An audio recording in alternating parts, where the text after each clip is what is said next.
The Wyoming sun doesn't just shine, it presses down, hot and heavy, until the dirt turns to powder and the air tastes like iron.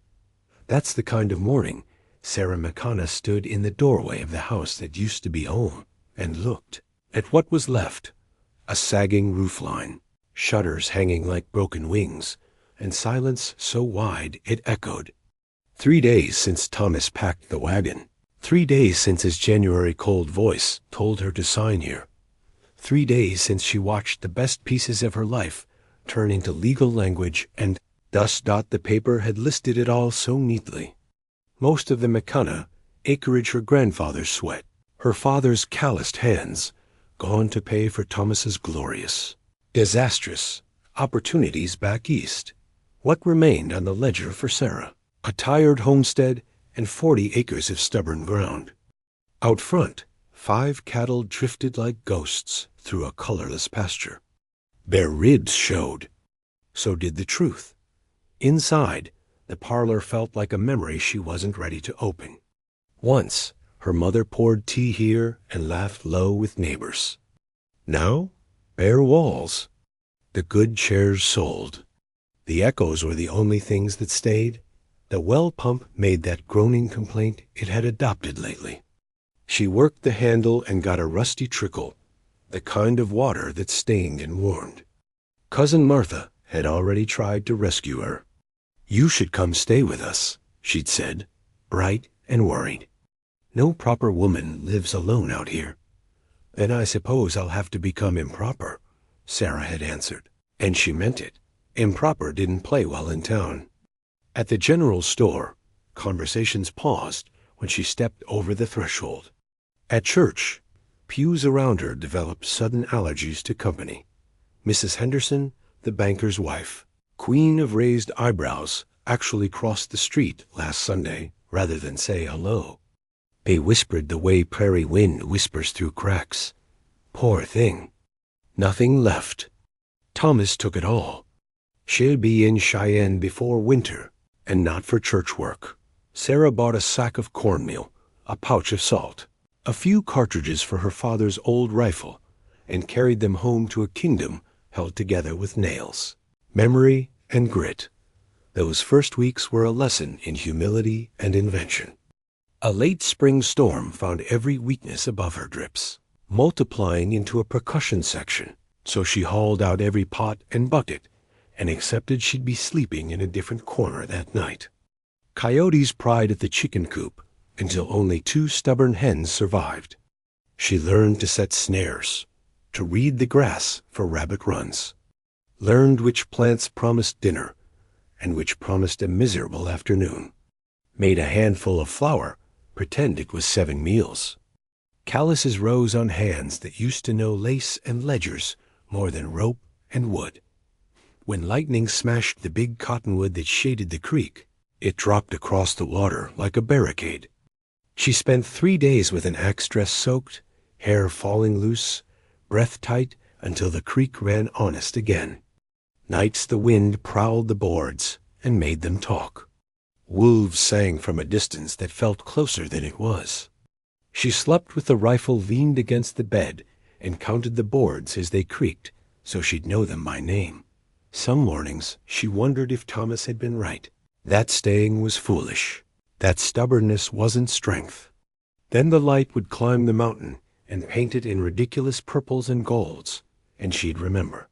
Her grandfather had ridden cattle across 1,000 miles to plant the McKenna name here.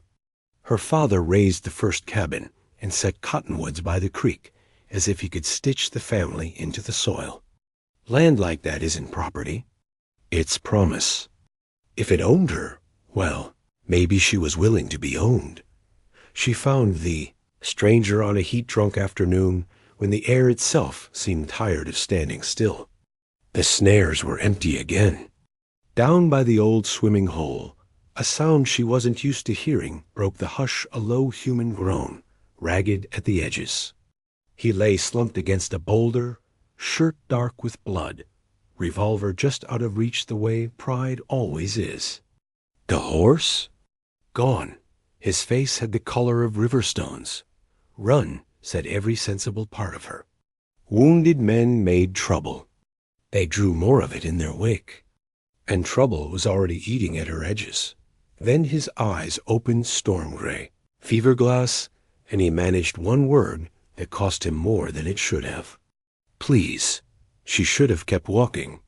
Should have ridden for the sheriff and let iron badges and official paper handle it. Instead, she knelt, pressed her palm to the heat at his side, and didn't let the sight of blood talk her out of having a spine. Who shot you? She asked. He moved his head half an inch. Doesn't matter. They're gone. It mattered to Sarah in exactly the ways she didn't say out loud. But the bullet had gone clean through, which was the single good sentence in a page of bad. She couldn't lift him, not all that distance, not with that wound, so she did the next best thing. Found straight branches, tore up one of her own petticoats, and rigged a travois that would make her father proud if he'd been there to see it.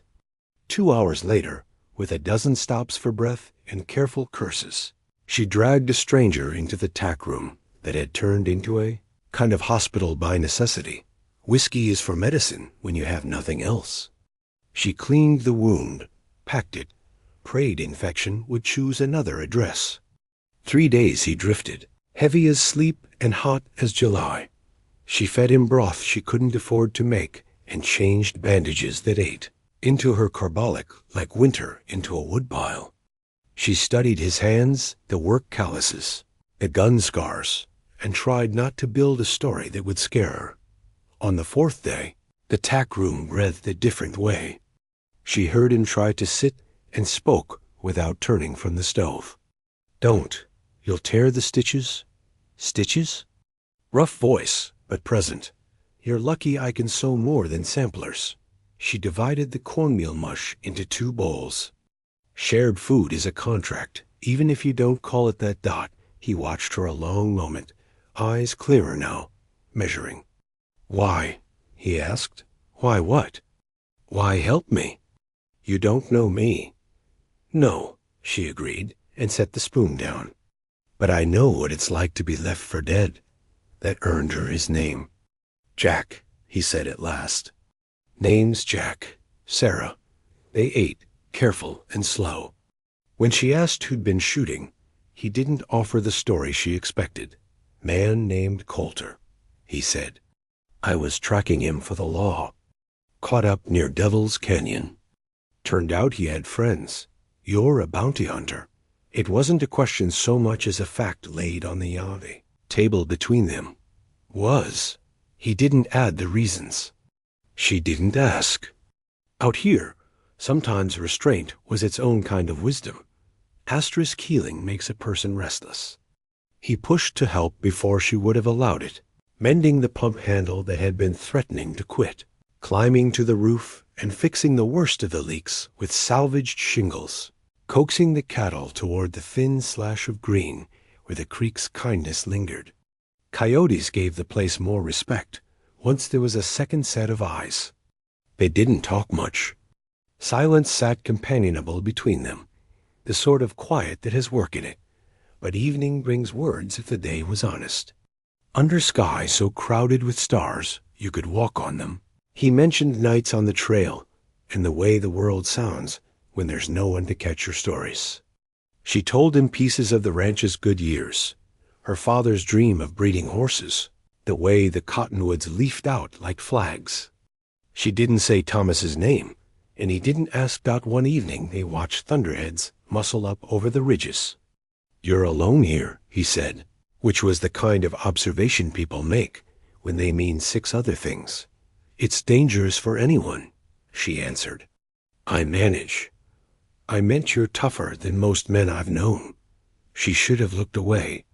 She didn't. Sunset turned his gray eyes to silver and put an edge on something between them that didn't have a name handy yet.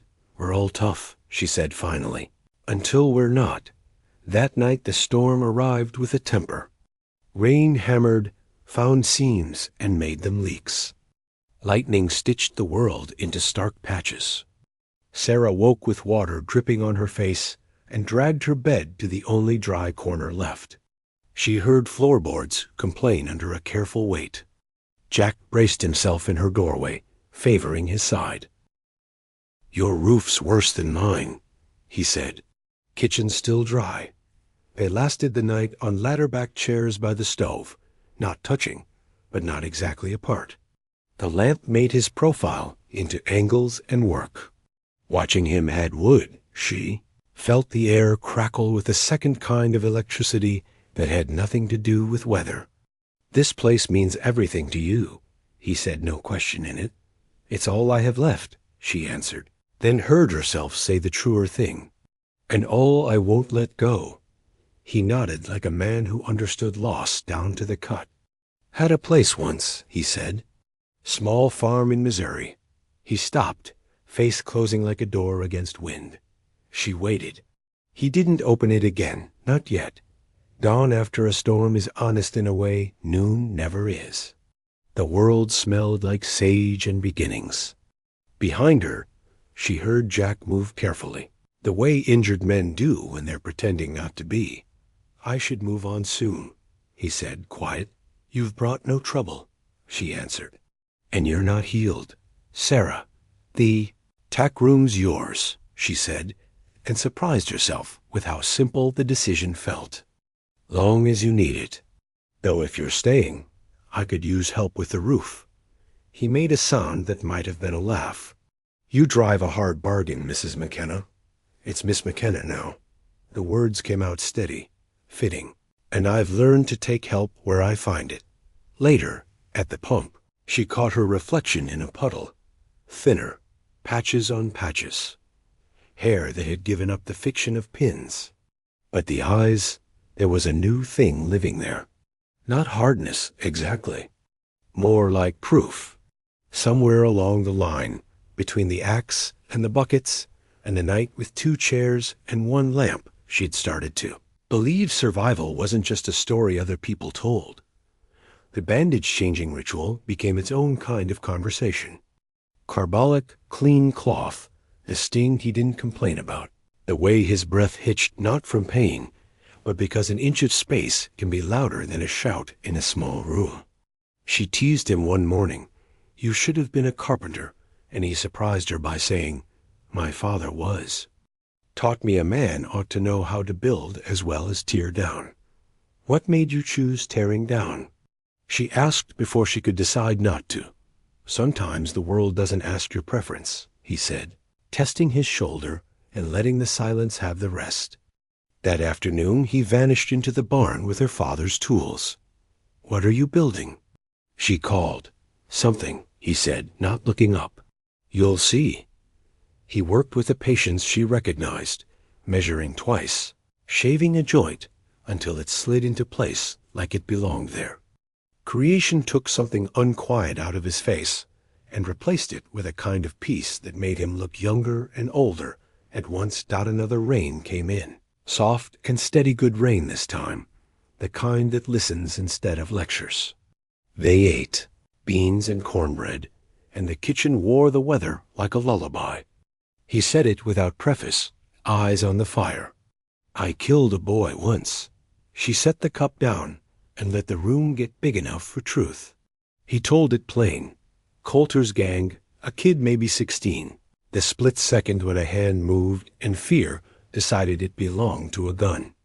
It wasn't. A letter from some sweetheart. "Been trying to tell myself I'm done with hunting," he said, voice rough.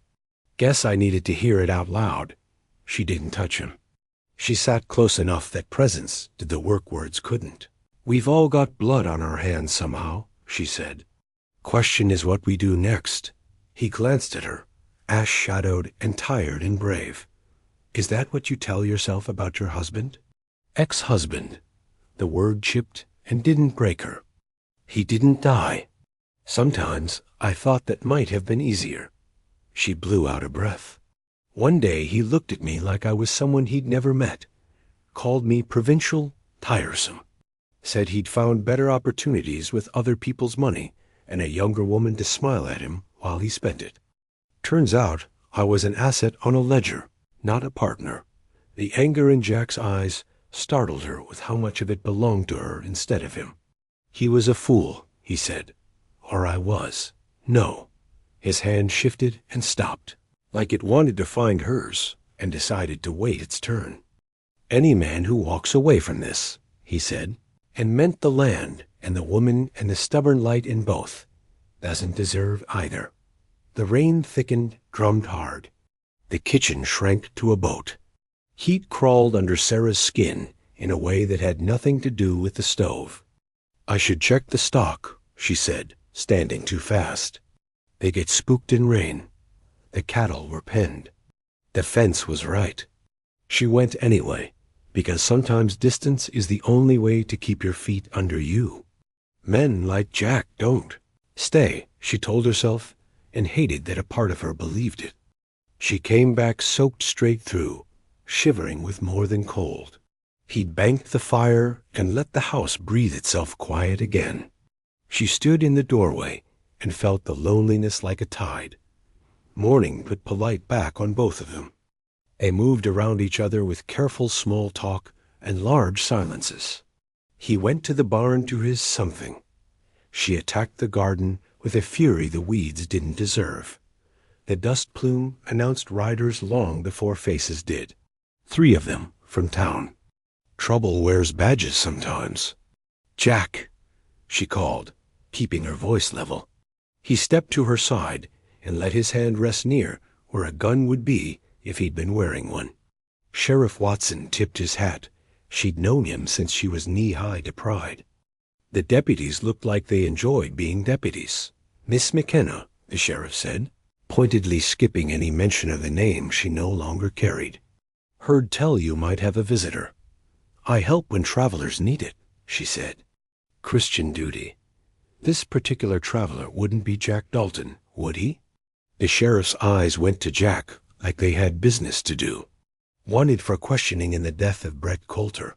Sarah felt Jack go still beside her, like a string pulled tight. Coulter drew first, he said. Self-defense. Maybe so.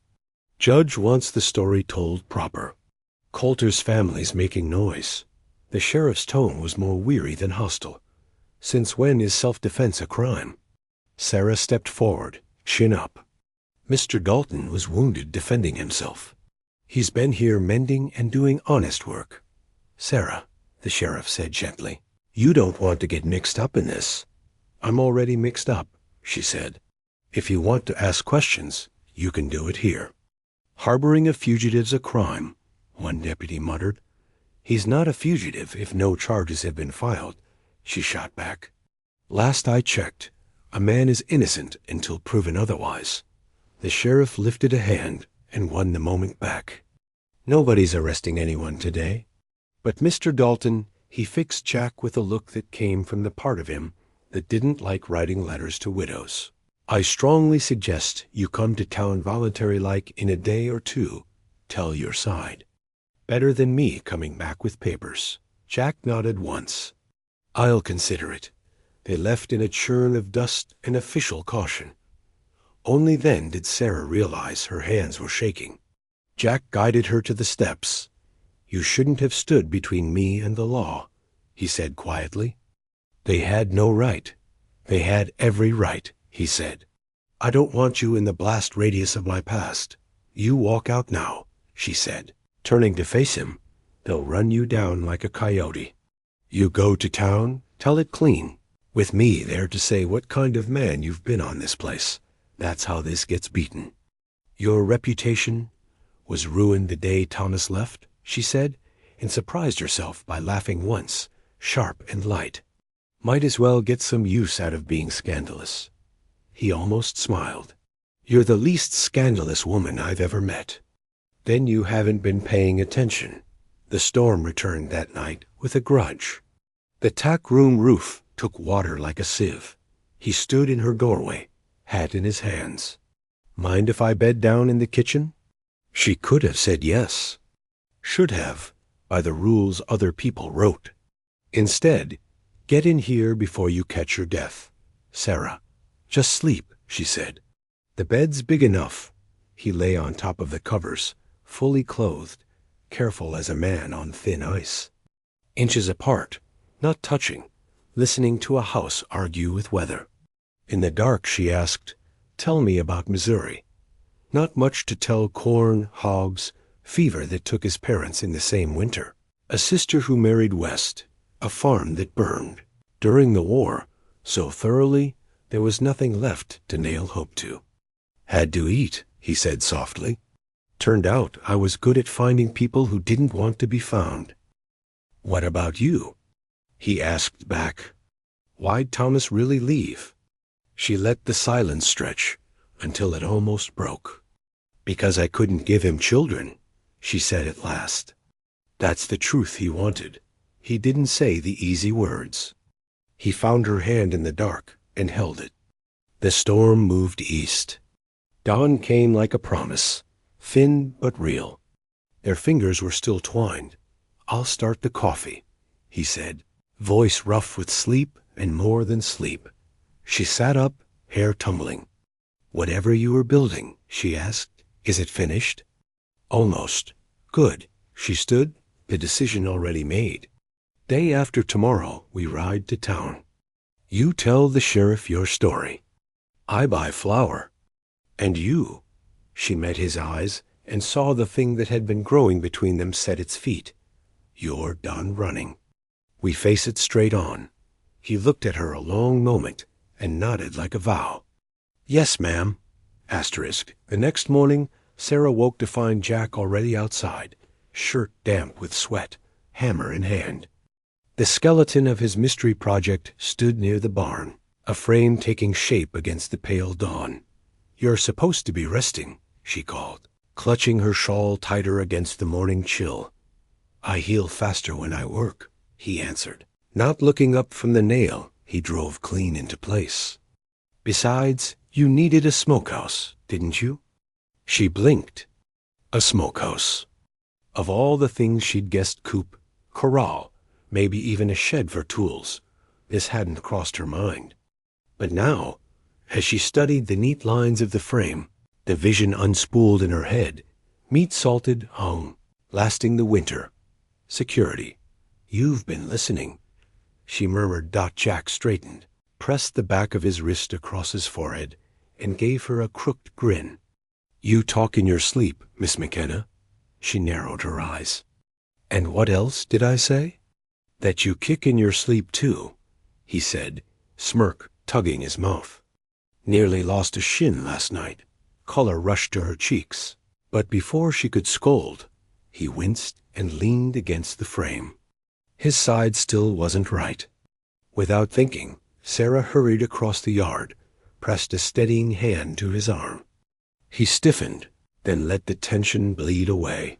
"You'll split the stitches again," she warned. Softly, his eyes found hers storm gray with the weight of things unsaid. Some things are worth the pain. The days turned into a rhythm that surprised her.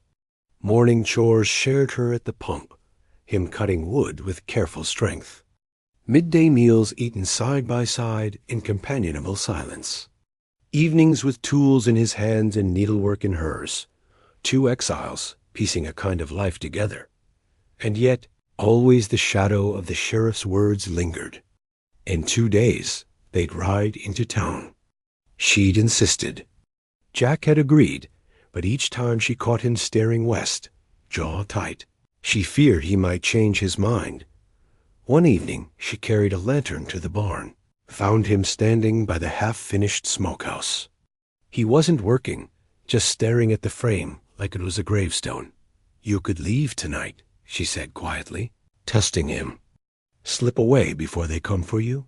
His head turned sharply, and in the glow she saw anger not at her, but at himself. "I've been running half my life. You want me to keep on?" "No," she admitted. "But I want to know what you'll choose when it matters." He stepped closer, the smell of sawdust clinging to him. "You already know. You wouldn't have saved me if you didn't." She swallowed hard, suddenly aware of how near he stood, how her heartbeat seemed to echo in the space between them. "Maybe I just wanted to prove I wasn't helpless." His gaze lingered, unreadable. Then, softer. "You've never been helpless, Sarah." 2 mornings later, The town rose before them, dust curling around the hooves of her mare and his borrowed gelding.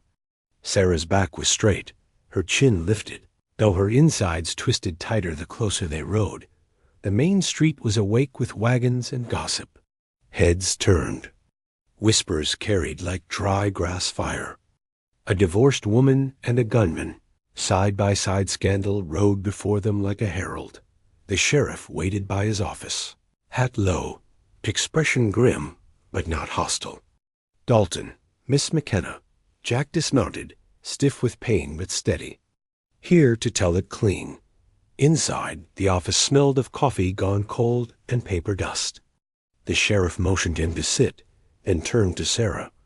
You don't have to be part of this. Yes, I do. She folded her hands, steady. I saw what kind of man he's been. This town ought to hear it. Jack told his story, playing how Coulter's gun cleared leather, how Jack's bullet answered quicker, how the boy who ran with Coulter drew iron too, and ended up buried in the canyon dirt. No flourishes. No excuses. When he finished, silence filled the room. The sheriff rubbed his jaw. Coulter's kin are making noise, but without evidence otherwise.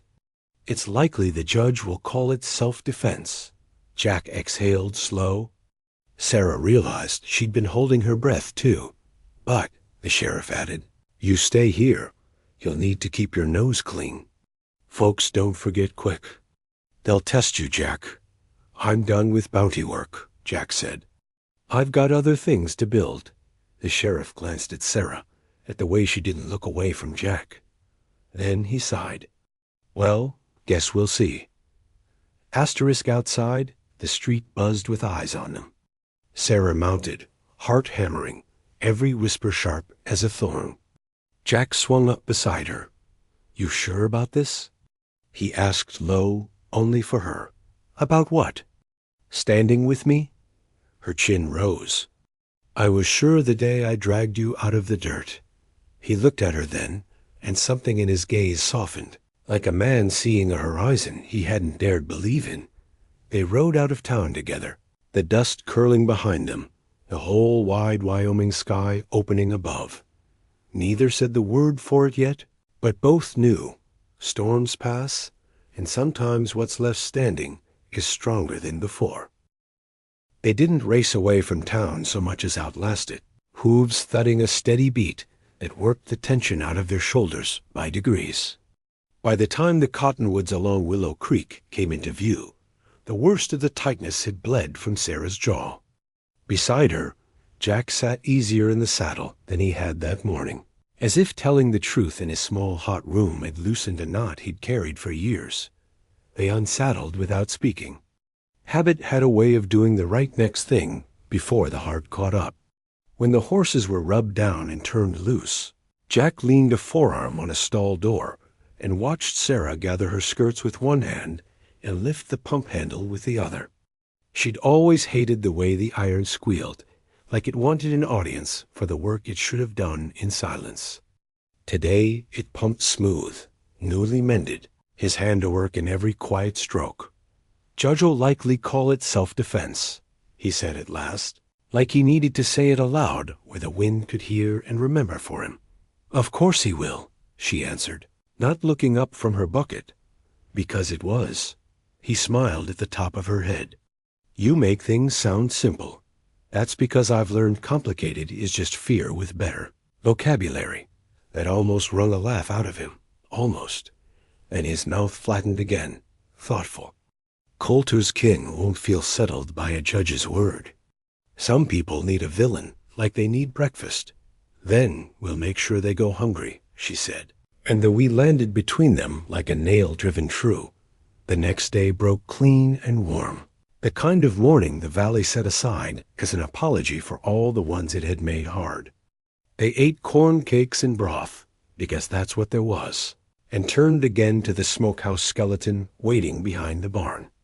Rafters today, Jack said. Then shingles, Sarah added. Then bacon, he said, hopeful as a boy. She arched an eyebrow. You planning to hunt a hog from thin air? Seems like a man could dream.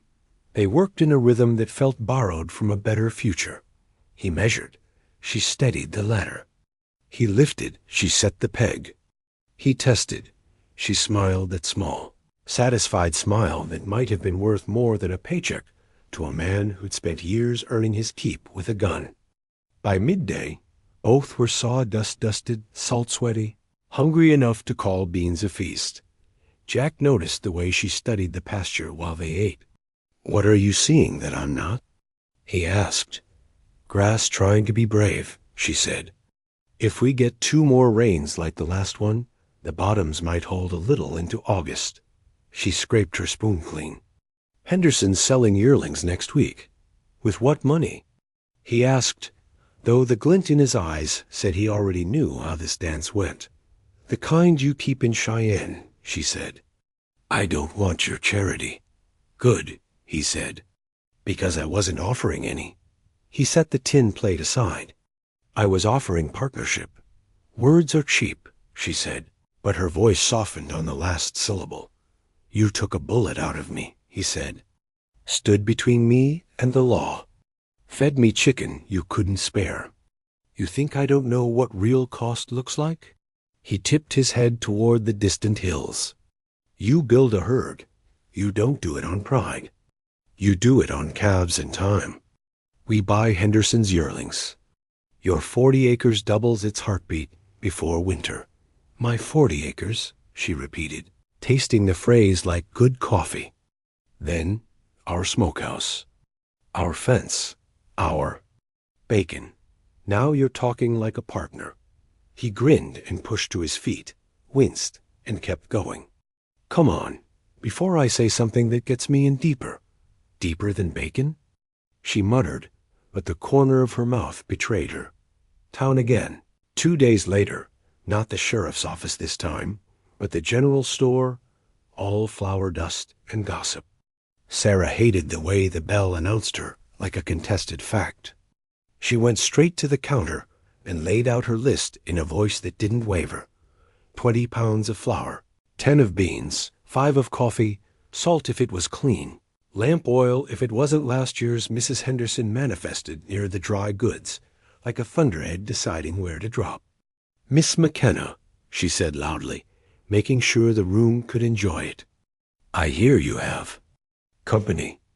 "Travelers pass through," Sarah said, keeping her tone friendly and flat in equal measure. "Christian duty." The banker's wife pulled tight lips tighter. "One hopes duty does not become indulgence."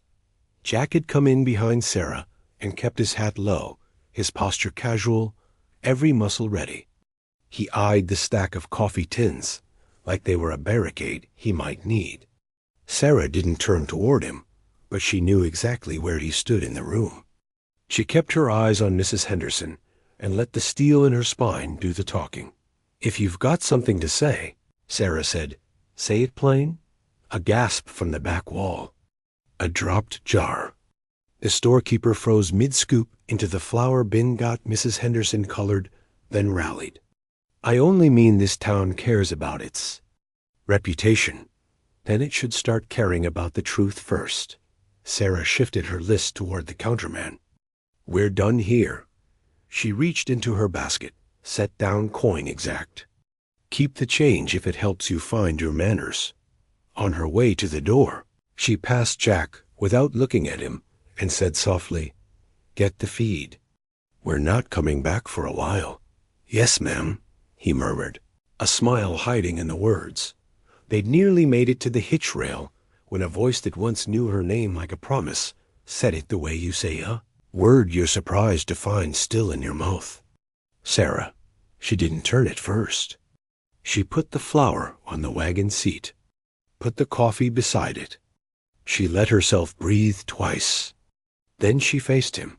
Thomas wore a suit that hadn't seen work. His boots were polished to a future he liked the look of. His hand rested on the arm of a girl who couldn't have been more than 18, her dress too new to be anything but purchased for show. When his eyes slid over Sarah, they did the thing they always had counted unpaid debts and called it affection. "I heard you were managing," he said, recovering his smooth tone on the word. "I am," she said. "And you look well." "Business has been good," he answered, a gesture vague enough to cover failures with shine. "Railroads paid off handsomely." "Fortunate," she said, "and meant for someone." He hesitated, then remembered the script he preferred. "This is my wife, Catherine." "Your second wife," Sarah corrected, pleasant as shade. She turned to the girl, whose hand fluttered at her belly as if trying to hide what could not be hidden much longer. "How do you do, Catherine?"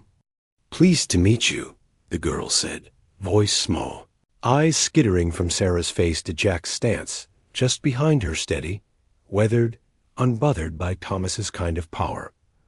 "And you are?" Thomas said to Jack, as if not knowing a man's name could make him smaller. "Jack Dalton," he said, nothing extra on it. "The bounty hunter," Thomas said, the curl at his lip almost a smile. "Former," Jack replied. "These days I help run the McKenna place." Something flickered in Thomas's eyes, then a small, mean light. He'd thrown her away. The idea that another man might have picked her up and found her valuable anyway, pinched somewhere. Thomas didn't like to acknowledge he had nerves. "I see," he said, voice thinning. "Well, good day." Sarah watched him lead Catherine away, the girl waddling slightly with the weight of the child that had once been the only thing Thomas said he wanted from life. She felt nothing like what she thought she might. No heat in her cheeks, no ache in her throat. Just a cool, unexpected pity for someone who hadn't yet learned what cost looked like. "You all right?" Jack asked quietly, close enough she could feel the question rather than hear it. "Yes," she said, surprised at the truth of it. "Let's go home." Home, where smoke from the mended chimney wrote a softer sentence in the afternoon sky. Where the porch boards remembered her weight and didn't complain so much anymore. Jack unloaded flour and beans and coffee like a ritual that made a house into a life. That evening, they sat on the steps with a jar of the rough whiskey she claimed was for snakebite and stitches, but which suited celebration just as well. "Medicinal?" he teased after her second swallow. "Everything is if you squint, right?" she said, eyes on the line where the sun slid down behind the ridge. She passed him the jar. "Tell me something true." He turned the glass slow in his hands. "Everything I've told you has been true." "Something you haven't told me," she said. He took the kind of breath a man takes when he's about to reach into a wound. "I was married once," he said. "Before the war." She kept parts of her face still that wanted to move. "Her name?" "Elizabeth," he said, almost smiling on the syllables. "We were 17. Thought we knew what the world was. Fever took her while I was at Shiloh. I came home to ash and a letter that was already cold. Sarah let the whiskey burn down jealousy she had no right to. Carry and found it, left only understanding." "Is that why the farm burning hit so hard?" "It was the last place I saw her alive," he said. After that, moving felt easier than remembering. "You've stopped moving," she said softly. He looked out at the half-built smokehouse. At the fence line, at the porch his boots had begun to wear a signature into. "Reckon I have." Later when the fire settled and the air turned that particular valley cool that makes a quilt with someone else under it seem like a good idea, he stood and cleared his throat like a boy about to ask a girl for a dance. "That thing I've been building," he said. "You want to see it?" "Smokehouse looks fine to me," she said as she stood, letting the tease carry them away from the edges of grief. "Not that," he said, and led her to the barn. He lit the lantern, and the little circle of light found the curves first. Runners that begged for a slow porch evening. A back carved with a simple loop of vine, a seat wide enough for comfort and something more than comfort. "Oh," she breathed. "A rocker." "Your mother had one," he said. "You told me once about how she'd sit evenings and watch the light move. Thought maybe every porch deserves one of those." She ran her fingers across the smoothed wood. felt the way his patience had polished it. Jack, whatever gratitude she was aiming at cracked, open, and turned into something else when she looked up to find him closer than breath. He kissed her like a man who had finally found the answer to a question he'd been afraid to ask. She kissed him back like a woman who decided not to let fear be the boss of her anymore. There was heat in it, yes, but there was also a steadiness that surprised them both. When he paused, searching her face like it held permission he didn't deserve, she tugged him back down and made the decision for both of them. Moonlight turned hay into silver. Buttons had a way of being impatient. Breath made promises the mouth hadn't found words for. When it was over, they lay with the scent of cut wood and horses and summer in their lungs. Her cheek on his chest, his hand curved at her shoulder like it had always known its job. We're going to be finding hay in unfortunate places for days, she murmured, half laughing into his shirt. Worth it? He asked. She drew idle circles on his skin, sober and bright at the same time. This doesn't change anything about tomorrow. I know, he said, serious as a vow. Good, she said, and ruined the firmness of it by kissing him again, slower this time. Until words weren't necessary. A house door. He hesitated, deference and history and the world's opinion all crowding the threshold. She opened it wider. Stay, she said, simple as rain. He did. Morning wore a new shape and an old one at the same time. They still rose early, because work demands it, regardless of what the heart did the night before. They still split chores by skill rather than pride. But there was an ease threading through the spaces between movements now, a softness she would have sworn she'd forgotten how to allow Dot in the yard after breakfast. He wiped sweat with his sleeve and tipped his face to the sky. Henderson's yearlings, he said, back to business, but with a light in it. We should ride over tomorrow. If the price is true, we double the herd. If it's not, we walk. And your bounty money? She asked. He shrugged one shoulder. Been sleeping under your roof and eating your food 2 months. Seems only fair some of what I've got sleeps and eats out there. He gestured to the pasture. Besides, I'm tired of money that comes from ending things. I'd like to see what money looks like when it builds them. She studied him openly, and the scar at his jaw, the pale seam healing at his ribs, the hands that knew both kinds of work. Building suits you. He stepped closer, grinning. So I've been told. By a rather opinionated foreman. Foreman? She repeated. Is that my new title? Unless you prefer queen. Queen of 40 acres and a stubborn creek. She pretended to consider it. Has a ring. He leaned in, brushed her cheek with his thumb, and her breath hitched for reasons that had nothing to do with stitches. It does, he said. The air between them thickened with that same charged feeling from the storm night. But this time it wasn't confused with fear. Before they could decide whether work or want came next, a small dust cloud on the road chose for them. Riders, Sarah said, habit making her voice calm. Jack shifted instinctively so that he was between the cloud and her, and she wanted to argue with the protective gesture, but found she didn't mind it as much as she thought she would. The horses pulled up in a wash of grit. Sheriff Watson again. 2 deputies. No anger in their faces, but no ease either. Morning, the sheriff said, hat in hand. We're not here for trouble. That's a relief, Sarah said. We've had our quota. Word from Cheyenne, he said to Jack. Marshall looked over your accounts. Reckons you did the territory more good than harm, and that Coulter had his day coming. He's not filing papers. He grimaced. Coulter's cousins ain't happy about it. You should stay visible a while. Wasn't planning on going anywhere, Jack said, and made no effort to hide how his eyes moved to Sarah while he said it. Good, the sheriff said, then cleared his throat. Also Henderson's selling yearlings Tuesday. You too might want to get there early. Word is Thomas has been sniffing around the herd. Sarah frowned. Thomas? What would he? Water, the sheriff said simply. And leverage. Don't let him box you in.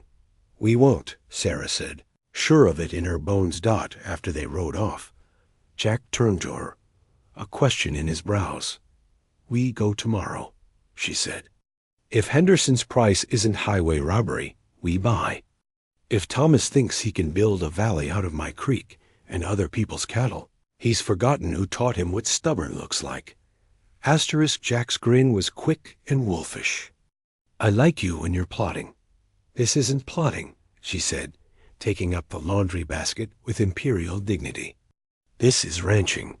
He relieved her of the basket as if it weighed nothing, because some chivalries make a woman feel seen rather than small. Then let's ranch. Henderson's yard on Tuesday looked like a small fair hands, balling yearlings into pens, buyers leaning on rails and pretending they weren't doing math in their heads. Henderson himself wore the look of a man who knew he stood in the middle of something people needed. He tipped his hat to Sarah, then to Jack. Buying or browsing? He asked. Buying if the prices are honest, Sarah said. And if you don't try to tack the creek onto the bill. Wouldn't dream of it, Henderson said, eyes twinkling. Your granddaddy would haunt me. They walked the pens. Jack did what men do, checked legs, teeth, temperament. Sarah did what her father had taught her, watched how the animals watched her back, how they set their feet, how they breathed. They met at the gate, both nodding. These 20, she said, pointing. Same, he said, surprised and pleased with the agreement they hadn't tried for and found anyway. They were halfway through the haggle when Thomas slid into the pen, like a shadow around a corner. He didn't approach Sarah, not directly. He leaned near Henderson and made his voice carry. Tell you what, I'll take all 30 of the best yearlings at $2 above ask, provided you deliver. Henderson's eyebrows jumped. Buyers nearby began to murmur like crows. Sarah didn't raise her voice. She didn't have to. Henderson, she said, still watching the calf she'd liked best. I'll pay ask on 20 today. Cash in hand, no delivery needed. And I'll bring you eggs and milk for a month. The kind your wife complains you don't buy, because your money goes to cards. Laughter cut the tension. Henderson's included. He tried to hide it. Failed. Thomas turned toward her, charm reholstered. Always did love your charity work, Sarah. Always did hate your math, she said. You're offering him imaginary coin. I'm offering him money and supper. 2 over-ask stands, he said to Henderson, as if money could drown a conversation. 2 over-ask for 20 stands from me, Sarah said. And if you sell him the rest, I'll make sure every small rancher this side of the ridge knows who raised prices on them for fun. Henderson stared between them, then lifted his shoulders in a what-can-a-man-do shrug. Reckon I prefer coin. I can count, and a wife who'll stop glaring at me, he said. Sarah's 20 go to the McConaughey place. The rest. He eyed Thomas, calculating, then shook his head. No sale on the rest today. Market's jittery. Come back next week. Thomas's smile went thin. You'll regret making enemies, Henderson. I regret my wife when she's mad, Henderson said cheerfully. The rest I can take? Sarah counted out the money like a gunfighter counts bullets. Jack arranged a second halter rope. They moved their new purchases with the kind of calm that teaches animals what kind of hands they're in.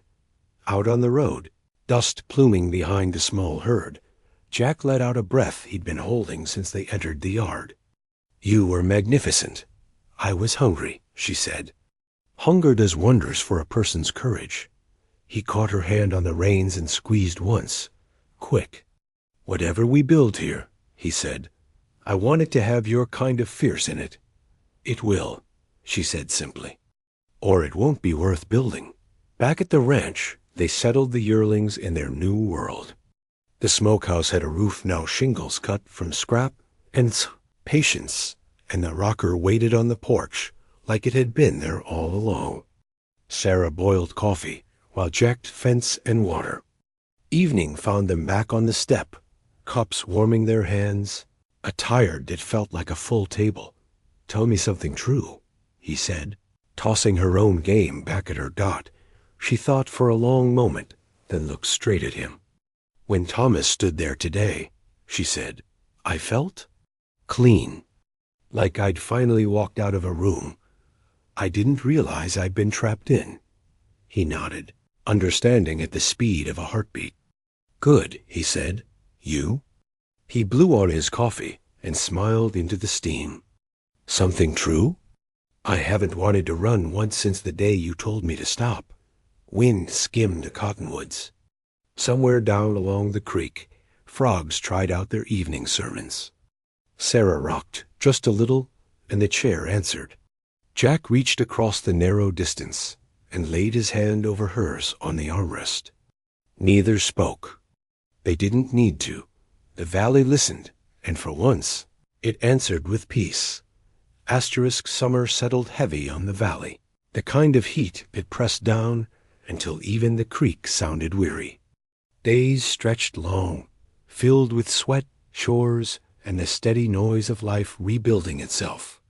Sarah rose before the sun, the kitchen thick with the smell of coffee and biscuits. Jack was often already outside, shirt off, shoulders bronzed, driving posts or mending fence.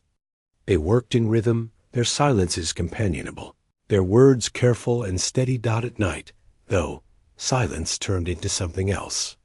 Lantern glow softened the lines of Jack's face, made him look younger than the years carved into him. The rocker creaked beneath them, her skirts brushing against his trousers when she sat close. Sometimes he reached for her hand without asking. Sometimes she let him, but as steady as their days became, the shadow of Thomas's presence stretched long. The man had never liked to lose, and Sarah knew he would not take kindly to being bested in Henderson's yard. The first sign came in hoofbeats at dusk. Sarah was at the pump, sleeves rolled to the elbow, when Jack strode up from the barn, his rifle in hand but not raised. "Riders," he said, eyes narrowed against the dust on the horizon. "Not the sheriff." She followed his gaze. 3 men, none she recognized, rode hard, the kind of hard that wasn't neighborly. Their hats were pulled low. Their horses' phone vash slicked. Jack handed her the rifle without explanation. "Stay by the pump. If they dismount fast, put one in the air first. If they keep coming, aim lower." Her fingers tightened on the stock. She wanted to argue she wasn't the sort of woman who stood behind a man with a gun, but there was no time. The riders drew up short at the gate, their leader grinning with too many teeth. "Afternoon," he called, voice slick. "Fine place you've got here." "State your business," Jack said evenly. The man tilted his head.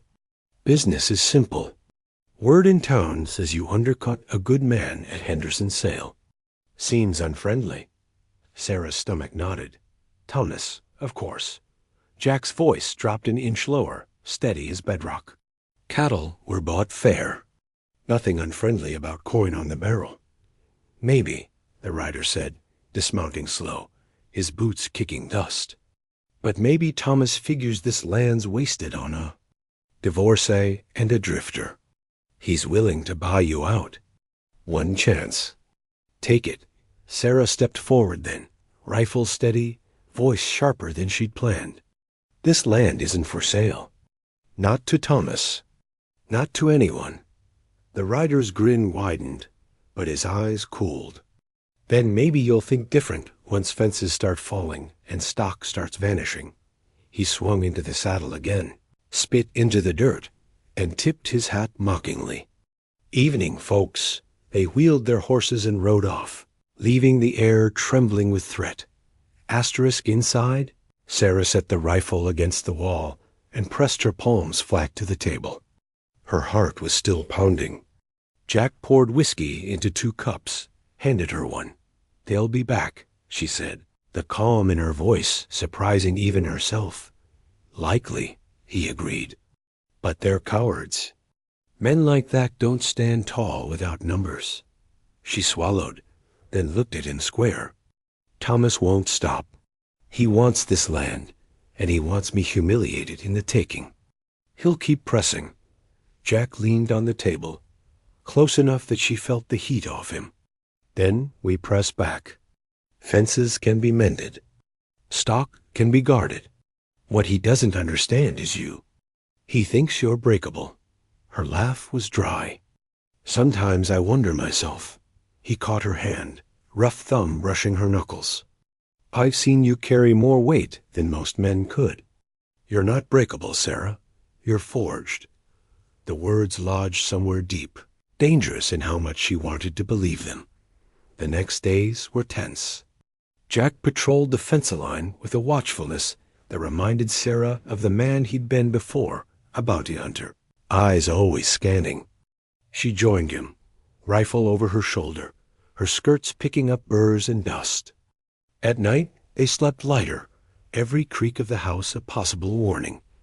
2 mornings later, the warning came. 3 yearlings gone from the pasture. Hoof prints led east, straight toward Thomas's land. Sarah's fury flared hot and clean. He didn't even bother to hide it, she spat. That's the point, Jack said grimly. He wants you to see it. Wants to draw you into a fight you can't win. Then we don't fight? She asked, her voice hard.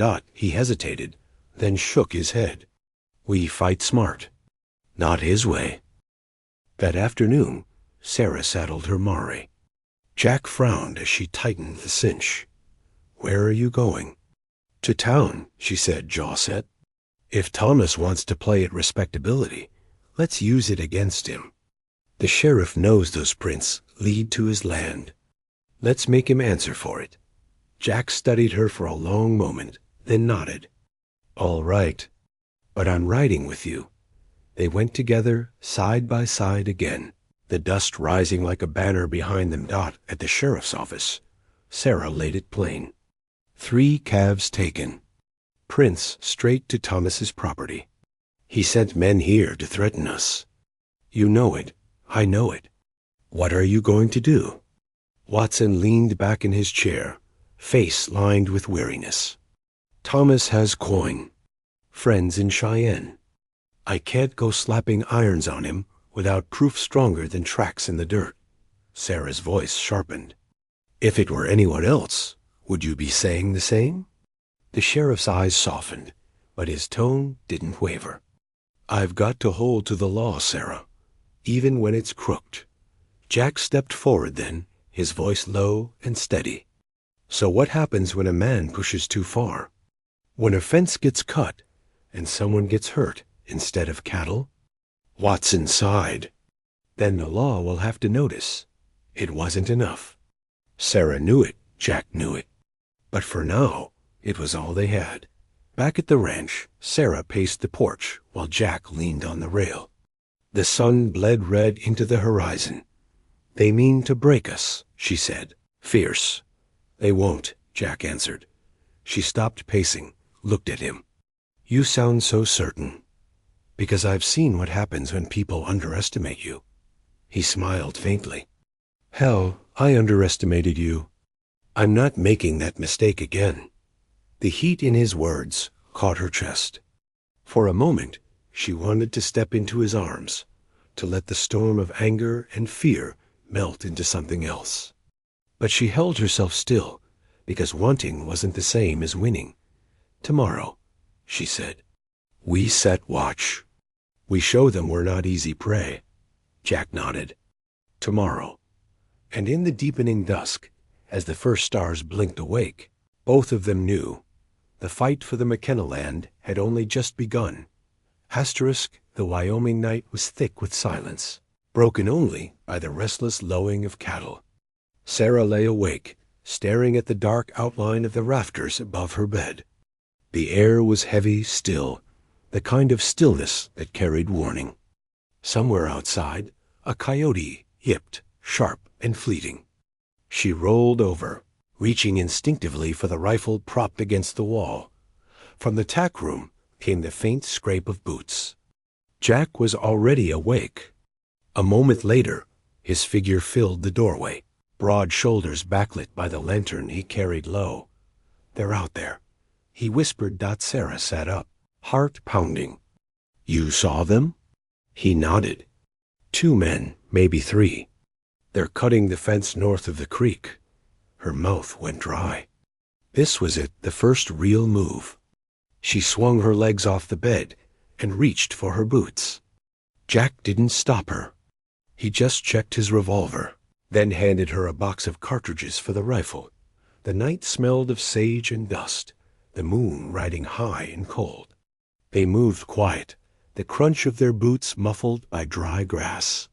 When they reached the ridge above the north pasture, Sarah saw them 3 shadows crouched along the fence, one holding a lantern shaded with his hand. The others working with cutters. Rage surged through her, hot and sharp. Those calves were her survival, her future, her family's legacy. She lifted the rifle, sight steady on the nearest man. "Don't," Jack murmured, laying a hand on the barrel. "Not unless they force it." Her jaw tightened, but she lowered the gun. Jack straightened, stepping forward into the moonlight. "That's far enough. Boys," he called, voice carrying low and dangerous. The men froze, tools in hand. One swore under his breath. Another straightened, hand drifting toward his belt. Sarah stepped up beside Jack, rifle raised now, her voice hard. "You're trespassing. That fence holds my stock, and you've no right to touch it." The leader, a burly man with a scar splitting his lip, spat into the dirt. "Thomas McKenna says this land ain't yours fair. Says he's just reclaiming what's his." Thomas McKenna's mouth has always been bigger than his truth. Sarah shot back. The man sneered. "Maybe so, but coin speaks louder than words, and he's got plenty. More than you, lady." Jack's revolver gleamed in the moonlight. "That so? Funny how money doesn't stop lead when it flies. You want to test that theory?" Tension coiled tight. The 3 men shifted, caught between bravado and fear. Sarah kept the rifle steady, her finger brushing the trigger. She didn't feel like a discarded woman anymore. She felt like a McKenna, standing guard over her land. Finally, the scar-lipped man growled. "Ain't worth dying over tonight." He jerked his head. The others backed off, muttering before climbing onto their horses. "Tell Thomas," Jack called as they rode off. "Next time he wants something, he can ask me to my face." When the hoofbeats faded, Sarah let out a breath she hadn't realized she'd been holding. Her arms trembled with the adrenaline of almost pulling the trigger. Jack holstered his revolver, glanced at her. "You held steady," he said quietly. She swallowed. "I would have shot if they'd drawn." "I know," he replied. "That's why they backed down." They walked back in silence, the fence line silver in the moonlight. At the porch, Sarah leaned against the post, rifle across her knees. "He won't stop," she said softly. "No," Jack admitted. "But now he knows you're not alone." "That counts." Her gaze met his. "I wasn't alone before you, Jack. Just tired." Something flickered in his eyes then, something that made her chest tighten. Respect, admiration, maybe more. He stepped closer, the night air charged between them. "Sarah," he began, voice low, but whatever he meant to say was cut short by the cry of a restless cow in the distance. They both turned, the spell broken. The next morning, word spread faster than dust in the wind. By the time Sarah rode into town for supplies, whispers followed her like shadows. "Held 3 men at gunpoint. They say McKenna woman's gone mad, living like a wild thing. Crazy or not, she stood them down. Heard Dalton was with her. That bounty hunter." Sarah kept her chin high, though the words stung. Inside the general store, Mrs. Henderson eyed her with open disapproval. "My dear," the banker's wife said, drawing the word out like a condemnation, "it's one thing to scrape by, but harboring dangerous men and playing sheriff well, people talk. Sarah set her sack of flour on the counter, hard enough to make dust puff. "Let them," she said evenly. "Talking's cheaper than doing, and I've work that needs done." Her voice was steady, but when she stepped outside, she let out a long breath. It was one thing to face strangers in the dark. It was another to face neighbors in daylight. That Jack was waiting by the horses, leaning easy against the rail. He studied her face, then tipped his hat. "You handled yourself fine?" She tried to smile. "Feels like every day's a fight." He swung into the saddle. "That's ranching. That's life. Difference is, now you've got someone in the fight with you." Asterisk that evening, Sarah stood at the window while Jack worked the pump. She saw his strength, his steadiness, the way he moved like he belonged here. Her reflection stared back faintly from the glass thinner, stir, but no longer beaten. She wasn't sure what tomorrow would bring. More threats, more whispers, maybe worse.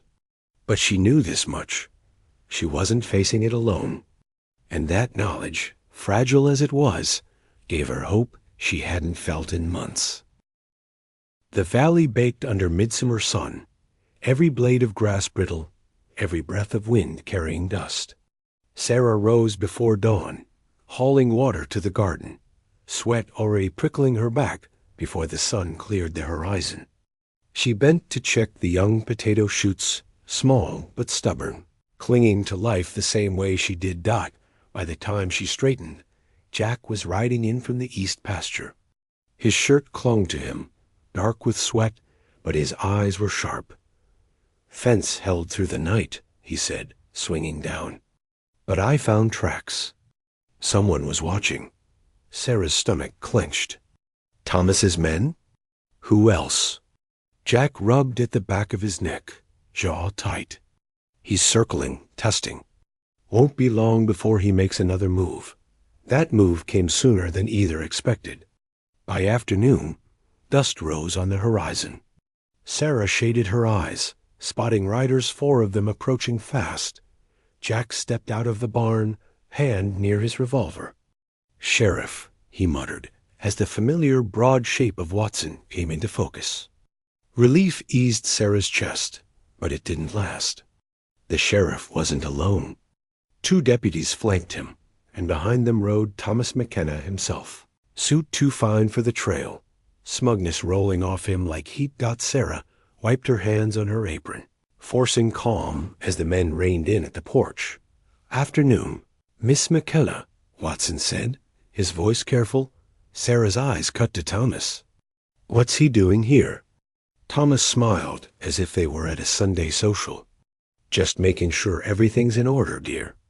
I hear you've been entertaining visitors at night.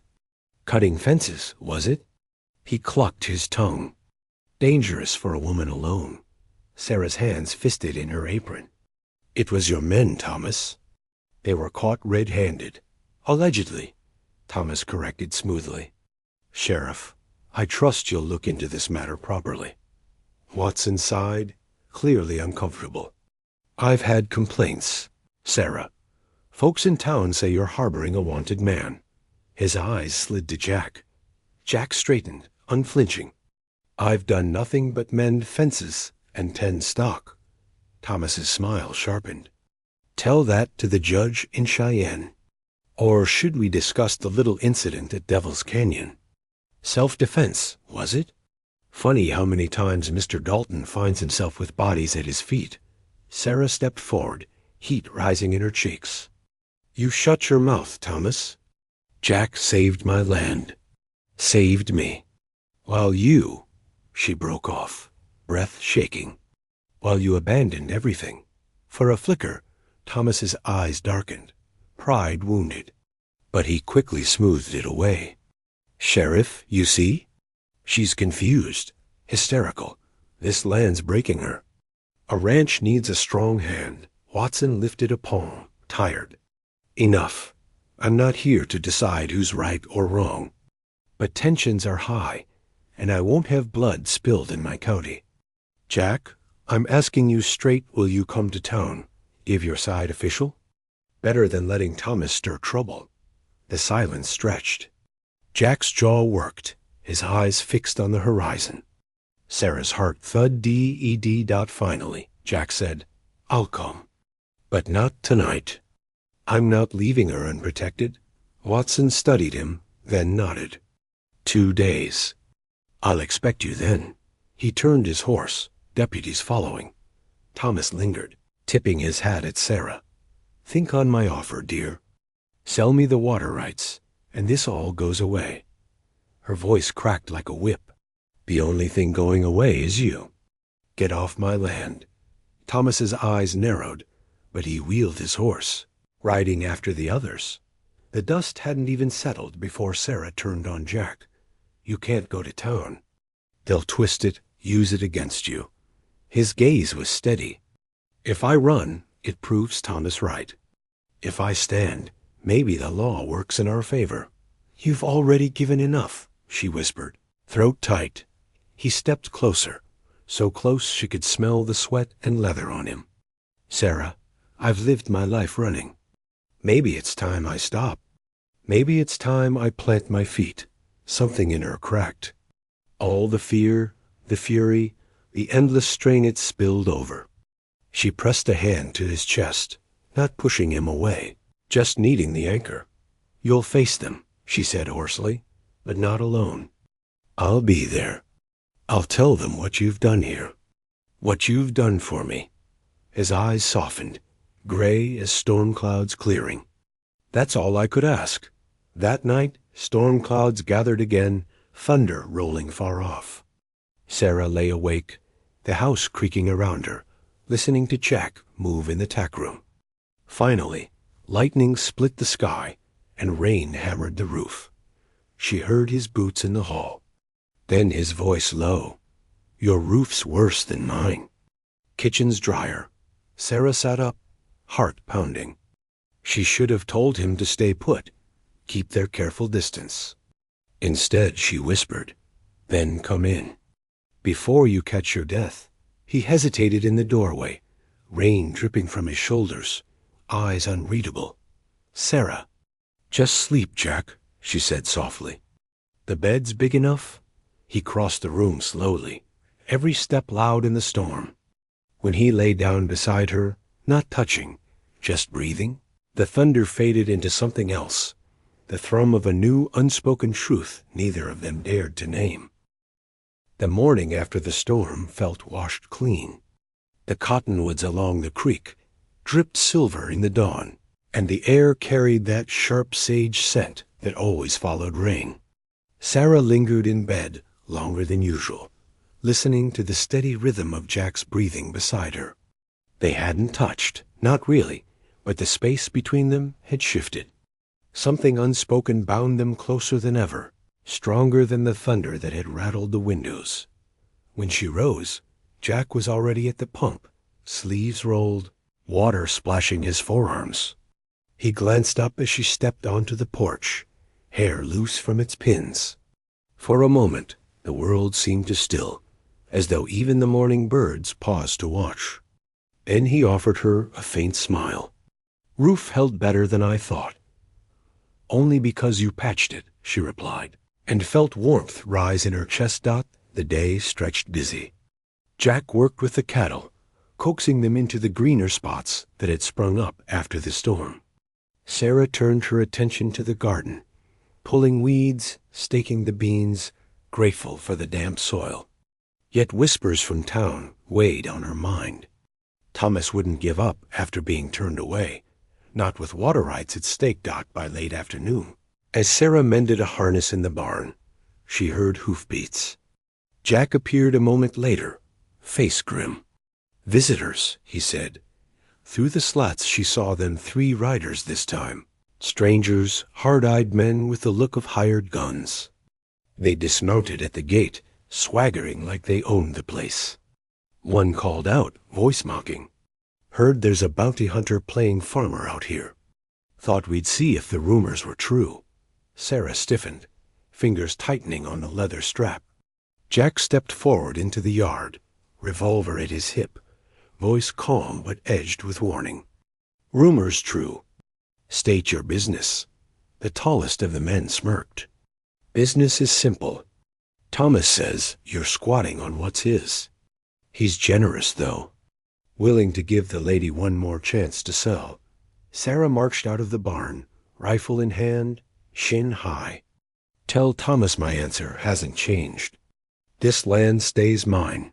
The man's smirk faded. Careful, ma'am. Accidents happen out here. Fires, lost stock, folks disappearing into canyons. His hand drifted toward his holster. Jack's revolver cleared, leather with a speed that froze the air. That hand keeps moving, he said evenly, and your accident comes sooner than you planned.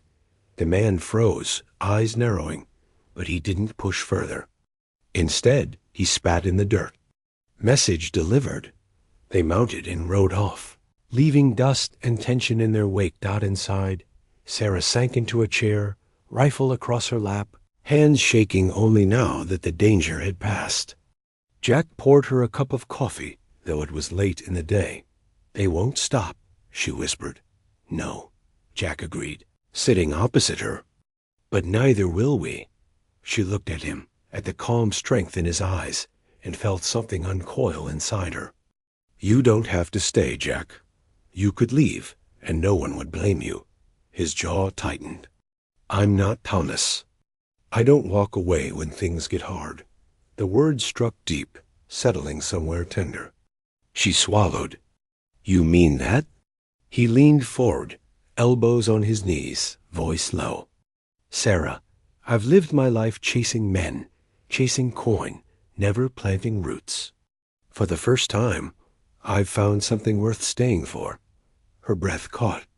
She wanted to reach across, to touch his hand, to believe him. Instead, she asked, and if Thomas ruins us? If he burns this place down? Then we build again, Jack said simply. Together. That night, she bandaged his side as she had so many times before, though the wound was nearly healed. Her hands moved steady, but her thoughts spun. Jack had seen her at her weakest, her most desperate, and still he stayed.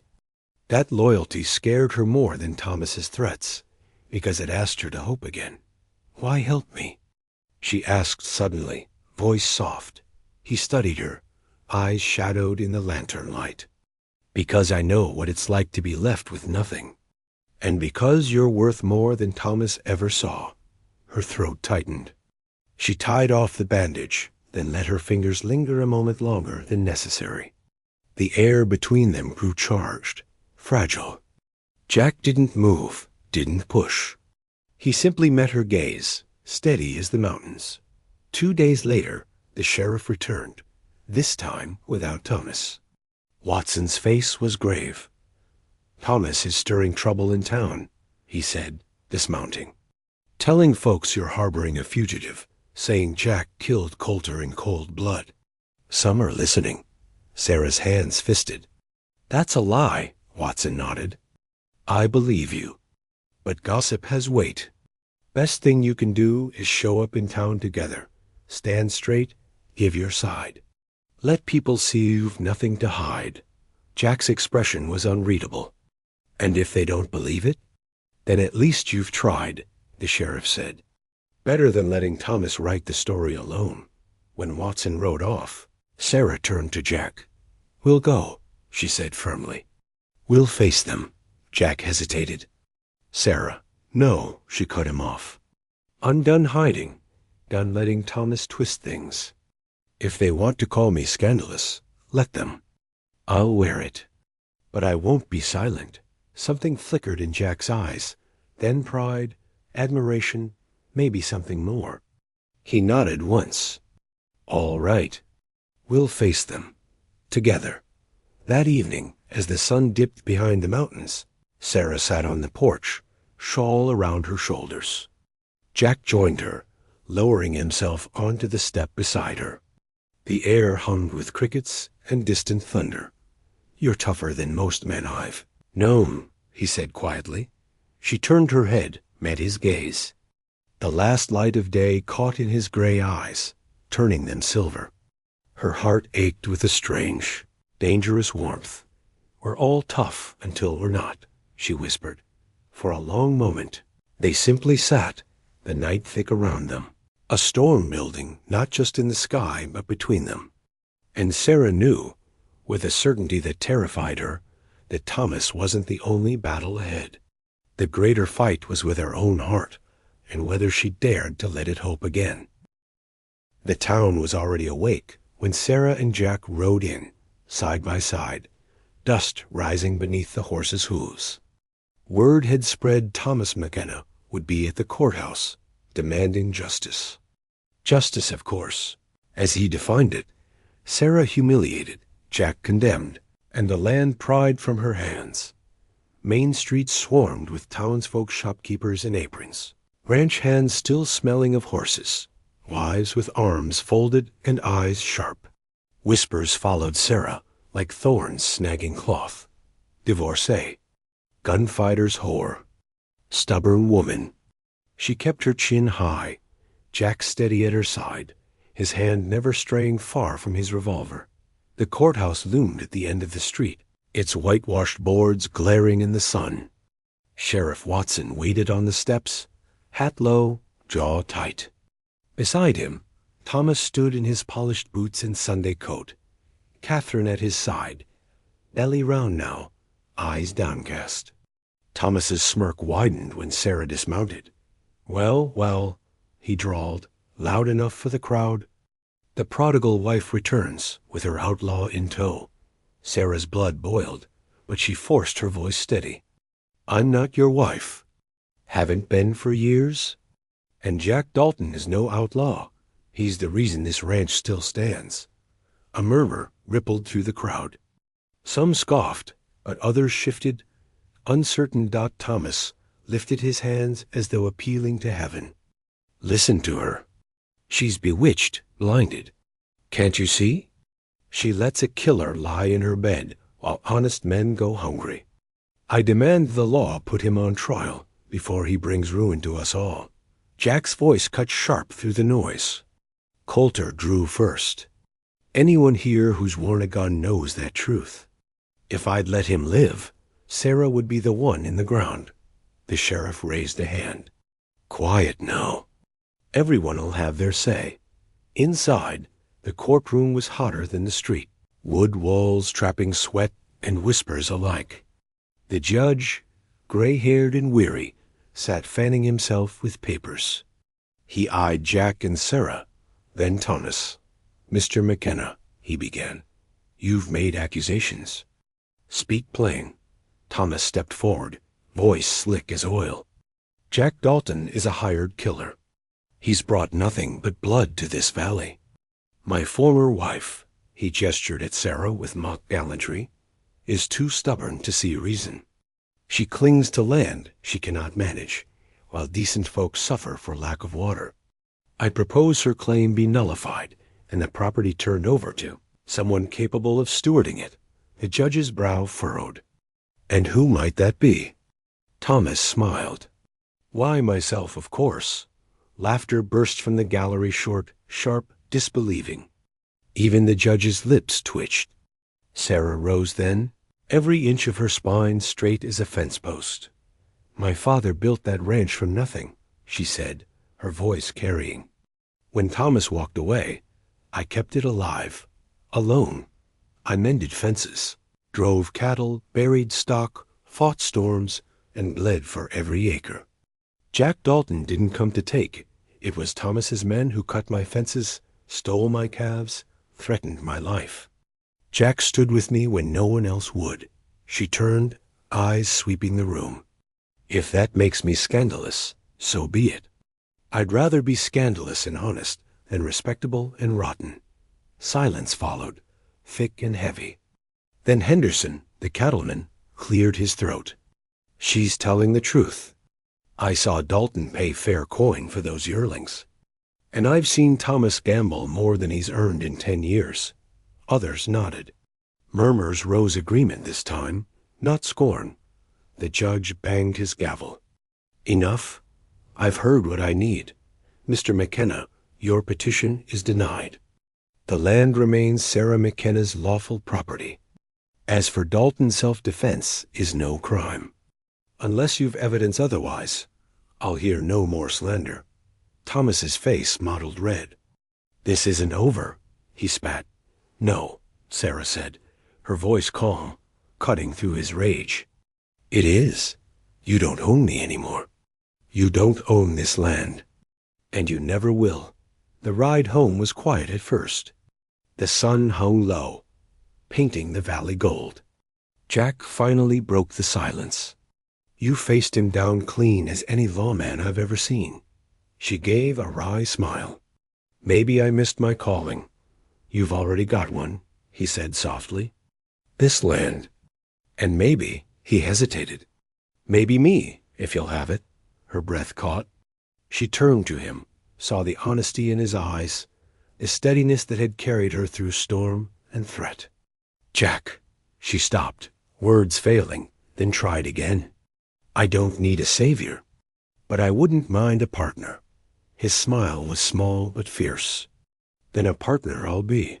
Back at the ranch, the cattle lowed in greeting. The smokehouse stood finished now, sturdy and sure. The rocker waited on the porch, its curve inviting. Sarah set her hand on the post, looked out at the land, the creek, the pasture, the hills beyond. She'd almost lost it all. But not anymore.